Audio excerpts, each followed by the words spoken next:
everybody, this week on A9 News Kids, I'm going to be talking about the Thailand nursery shooting, the Indonesia football stampede, the Elon Musk deal with Twitter, and his row with Volodymyr Zelensky, and the North Korean missiles. The country of the week is Cambodia, and the extra fun segment is all about the Nobel Prize. We are talking about the Chinese history in the Chinese segment, which we will be covering in depth in the next few weeks, and we are interviewing Mrs Aneeta Ghoorah in the Spiritual Career segment, the Director of the Ministry of Education in Mauritius.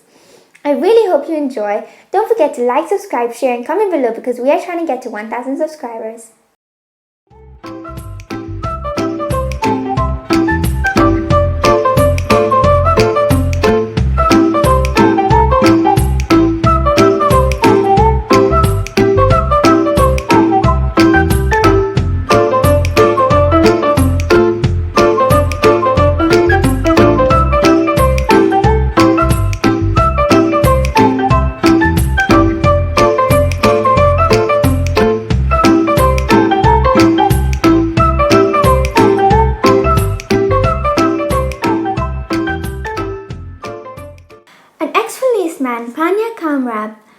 Killed at least 37 people in Thailand at a childcare center. Most of the victims were children and some were as young as 2 years old. Some adults and parents were also killed, and the attacker used mostly a knife to stab the victims, but he also used a gun. His motive is not clear yet, but the head teacher of the childcare center said that his son also used to go to that school, but for a month had not been attending. The attacker was 34 years old and was an ex-police officer. He was fired in June for drug use. After the attack, he killed himself and his entire family before the police confined him.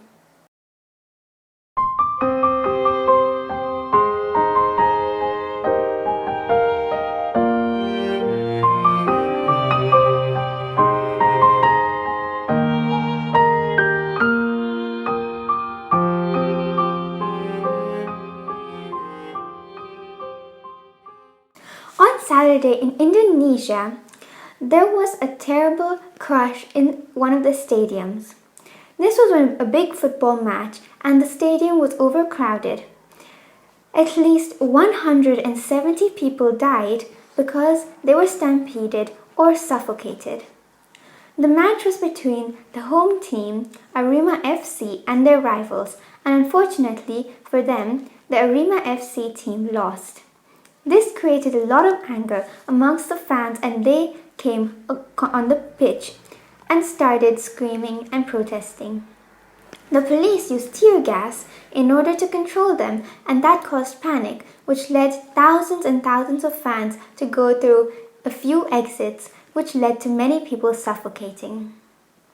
FIFA also said that police are not allowed to use crowd-controlling gas in stadiums.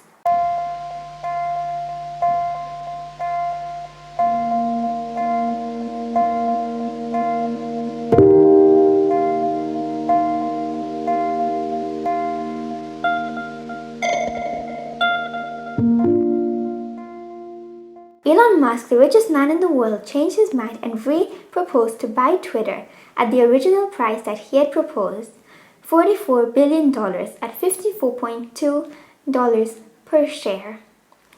He said that buying Twitter is an accelerant to creating his X app, the Everything app, that he hopes to create soon. Elon Musk had not originally wanted to do this, because there were lots and lots of months of tension between Twitter board and him on whether he was going to buy it or not. But now the uncertainty has been closed for the employees and the investors. Elon Musk has many ideas on how to improve the app because he thinks that it needs to be revived. Between Volodymyr Zelensky, the Ukrainian president, and Elon Musk, there was an argument on Twitter recently. Elon Musk opened a poll asking his followers to get suggestions on how to end the Ukraine war and get peace. And Volodymyr Zelensky angrily replied by opening another poll asking if People preferred when Elon Musk supported Russia or Ukraine. Elon Musk got lots of criticism from Ukrainians because of this.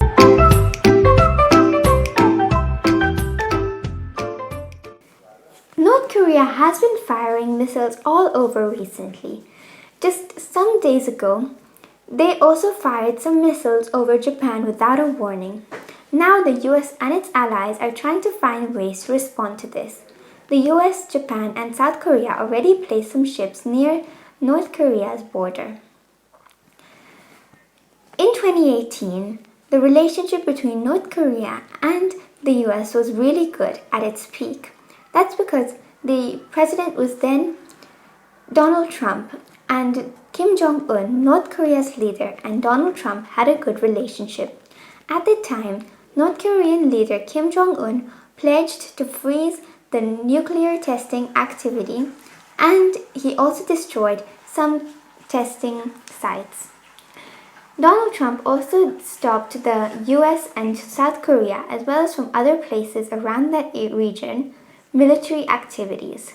But now, the US and North Korean relationship is at its worst, and they are not getting along. Kim Jong-un, the leader, has now said that he will never give up nuclear testing, and that is his ambition. It was also what his father and grandfather, who were both North Korean leaders, focused on.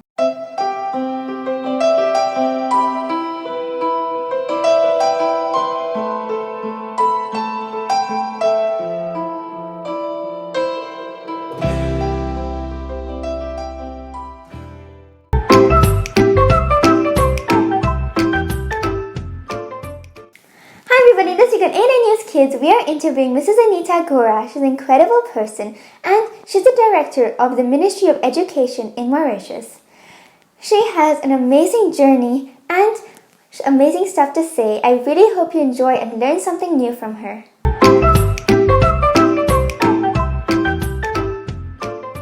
So, I'm Aneeta Ghoorah. I'm 63 years old, presently working as director at the Ministry of Education. I am also the Secretary General for the National Commission UNESCO.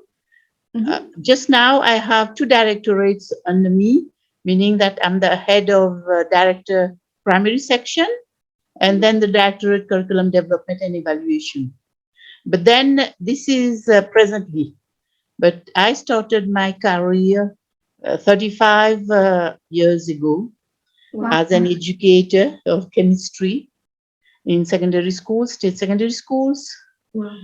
17 years I taught chemistry, and then I was promoted deputy rector, then rector, and ultimately assistant director, wherein I was in charge of Directorate Zone 3, Rosebell, and the South, Savannah, Mopor, and Cupid. And then I moved to headquarters 10 years back. And since I'm at headquarters. Wow, that's amazing. Yeah. And could you tell us a bit about what you do as the director of education in the Ministry of Education in Mauritius? So as such, it's a lot of work. Firstly, like you must all the policies, because you have like in the primary directorate, I'm in charge of the management and administration of all the primary schools in Mauritius. So like 260, and all the policies in primary education which have to be implemented, translated, and also so you are aware that in education just now you have a major reform since 2015, and we have had to put the reform in place, the 9 years continuous basic education, meaning a lot of work training of educators, and parallelly we had to review the curriculum, write the material, have the textbooks printed, the training of all the educators, informing parents, a lot of work.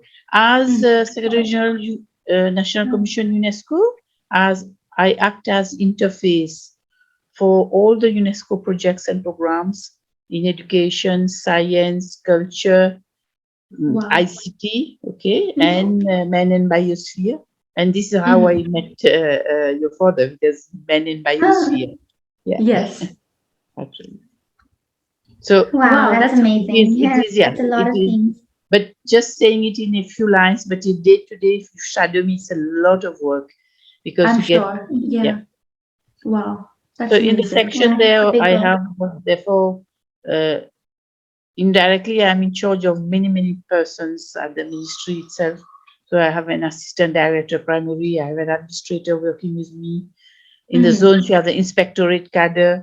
They have Yeah. to visit schools, report, and then come and we sit down together, analyze, and then plan ahead. I Mhm. carry out a lot of consultations also with stakeholders, work with MIE, work with MES, Mauritius Examination Syndicate. Just now, Mhm. you know that next week we'll be having the PESAC. So a lot of correspondence and a lot of issues, especially post-COVID, because there have Yes. been changes in legislations. There are cases where kids have to readjust their age, and then, or they're allowed to take exams and all. So such types of things. So I start my day very early. I do check emails regularly, even when I'm at home, because there are urgent issues which should be attended uh, very quickly. And all the time. Therefore, if you shadow me, you'll see that I start the day early. I go to office. I set the office running. I have a support staff, and then afterwards we go to meetings, or we chair meetings, or we go at the ministry or with stakeholders, and then the day goes fast. And it's often we also have meetings, international ones, Mhm. online, when we Yeah. don't go for seminars and all. We are also Wow. preparing just now at the Ministry of Education for an international conference which will take place in 10 days in Mauritius, the Oh, wow. ADEA. Yeah. Wow, there's Wow. a lot happening at Yeah. once now after COVID. But Yeah. how did COVID affect what you do? So uh, remember the first lockdown on Yeah. 18th of March 2020. Mhm. Yeah. So overnight there was a lockdown, isn't it? Yes, And correct. overnight, and then for the primary sector, for the secondary sector, there were already like lessons online. For the primary sector, because the kids are small, we had to have TV programs on the four Mhm. channels for all subjects, grade wise, subject Mhm. wise, and as such, there were none. So, or very little. So overnight we had to program, plan, contact teachers, have the recordings done, upload them, have them at the MBC channels. So this was a big challenge, because Yeah. Mhm. and when you have total lockdown, you couldn't even travel. So we had to make WAP, like special permission to travel. Some of the educators went to MIE and Open University for recording, others did from home.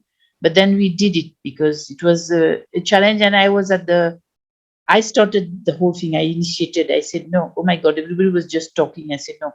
So with the inspectorate cadre, we had a lot of lessons recorded and broadcast on TV. Yeah. This was Wow. one aspect of it. And Mhm. then when later we could, schools were closed, and then Mhm. we had to put on policies, protocols, and vaccination campaigns, so many things.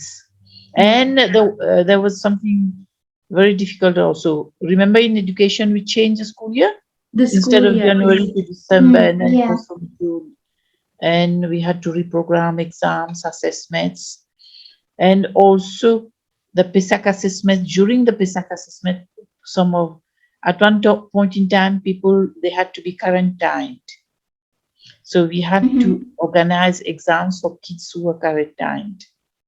So Yeah.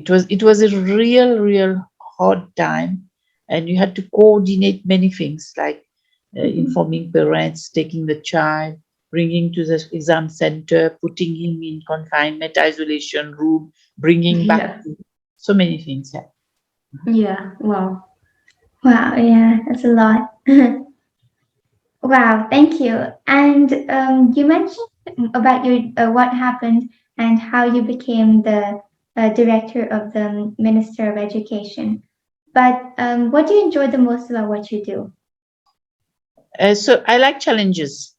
I mostly like challenges. I just mentioned, like my colleagues who just everybody were discussing how do we go ahead, how will the primary kids. I said, let me take the challenge and start contacting educators, inspectors, and making Mhm. videos and lessons. I Yeah. did that, and even when I was at Zone 3, it is at Rosebell, I was Hmm. in charge, and then there were a lot of problems reported to me, and I like making it happen. I just don't put on paper and leave it. If you give me a Yeah. project, then I do it, and then I make it happen. And Hmm. I like helping people also. So if Wow. somebody comes to me and then has a problem and I can help, I always help out or refer to other people who can help. So these Wow. are the That's things which, amazing. yeah, Yeah. these are the things which I like, and at the same time, I feel like a sense of satisfaction when When uh, you do that. Wow. I succeed. Yeah. And what do you think is the biggest problem or challenge faced now by the education in Mauritius? Education in Mauritius just now, there's a Yeah, lot of biggest challenge. indiscipline in schools. Mm. Lot of indiscipline in schools. This is just now the biggest challenge we have to overcome. The Hmm. indiscipline, the causes are many. There's lack of parental guidance, and there are many, it's a societal problem which is being reflected in schools. There Hmm. are many families for the mother who have got divorced, and the child is socio-emotionally disturbed, and lack of attention, attention seeking in schools, and then also maybe the rod and the carrot, because long back we had the rod, then just now we only have carrot, then the kids they have a little gone astray. So Yeah, the biggest Mm. challenge according to me is the lack of discipline in in schools. schools. Mhm. Wow. Yeah. Wow. And what is your advice to kids? Sorry, why? What is your advice to kids?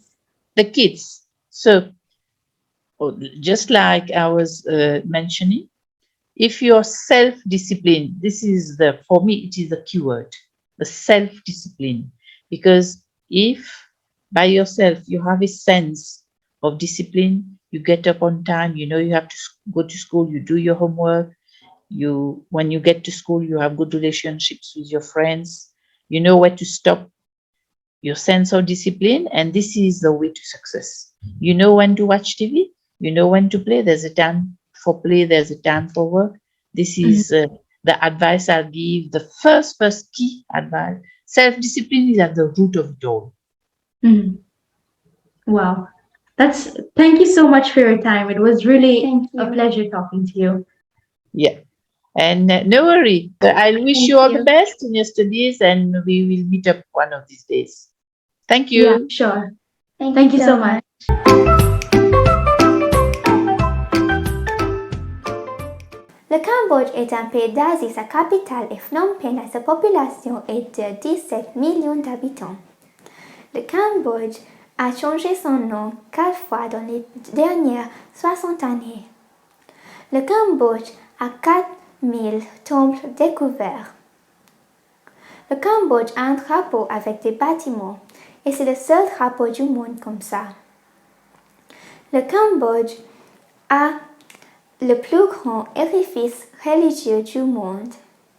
Le plus grand lac de l'Asie du Sud-Est est situé en Cambodge. Ça change de direction 2 fois chaque année, dépendant des saisons. Le Cambodge a eu un règne de Khmer rouge et pendant cette période de 4 années, 2 millions de peuples là-bas étaient tués. Le Cambodge utilise le dollar America comme l'une des monnaies nationales. Merci.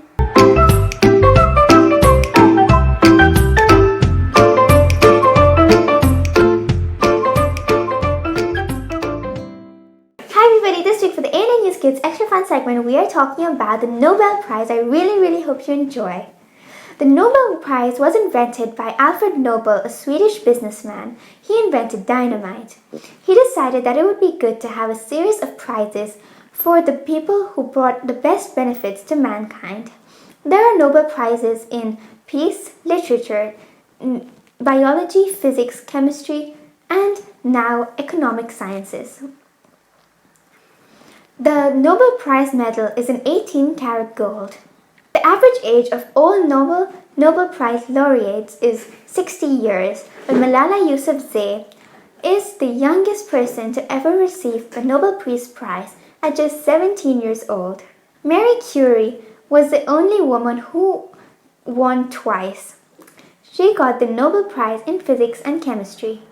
The Nobel Prizes are awarded in Stockholm, but the Nobel Peace Prize is the only one to be held in Norway on December 10th, Alfred Nobel's death anniversary. I really hope you enjoyed all of these fun facts. Thank you.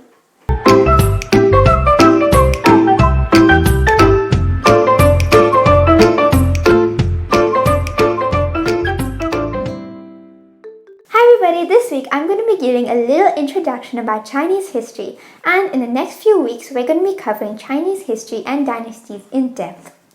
Let's start off by saying, what is a Chinese dynasty? A Chinese dynasty was a family group that governed and led China.